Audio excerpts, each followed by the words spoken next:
প্রতিশ্রুতি দিবে। অন্য কথায়, যখন আপনি হালাল পথে চলবেন, শয়তান আপনাকে প্রতিশ্রুতি দিবে তুমি সুযোগ হারিয়ে ফেলছো, তুমি বঞ্চিত হচ্ছ, সবাই কত মজা করছে, তুমি অনেক মজা করতে পারতে, তুমি আরও অর্থ উপার্জন করতে পারতে, তুমি আরও ইন্দ্রিয় সুখ উপভোগ করতে পারতে। সেই সব সময় আপনার কাছে বিজ্ঞাপন দিতে থাকবে বিকল্প পণ্যের, বিকল্প পন্থার, নিজের কামনাকে চরিতার্থ করার। কিছু যায় আসে না যে কতটুকু কোরআন মুখস্থ করেছেন, কিছুই যায় আসে না যে কি পরিমাণ তাহাজ্জুদ আপনি পড়েছেন, এগুলো কোনোটাতেই আসে যায় না। শয়তান থামবে না। দিন শেষে আপনি তো একজন মানুষই। দিন শেষে কামনা বাসনাগুলো আপনার মাঝে থাকবে, আর শয়তান থামবে না, সে আপনার পেছনে লেগেই থাকবে। শয়তানের একটা কৌশল আল্লাহ বর্ণনা করেছেন। তার মনস্তাত্ত্বিক কৌশলটি হল যায়্যানা লাহুমুশ শাইতানু আমালাহুম। শয়তান তাদের কাজগুলোকে তাদের কাছে আকর্ষণীয় করে দেয়।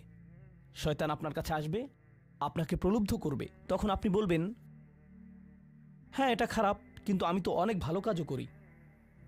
হ্যাঁ আমি এলোমেলো কাজ করছি, কিন্তু আমি তো নামাজও পড়ছি।